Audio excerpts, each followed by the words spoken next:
يقول لك معلومة تعلمتها بحياتي لأنه عاندتها براسي.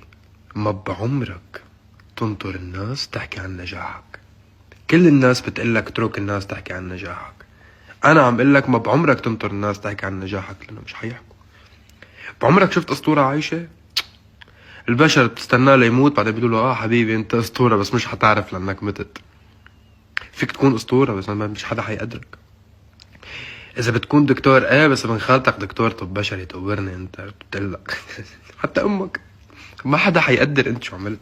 فقول انت شو عملت، انبسط مع نفسك مع ذاتك. اذا صرت دكتور او اذا صرت نجحت بالجامعة او بشغلك قول انا نجحت هون، انا راهنوا علي ولا انا عملت هيك.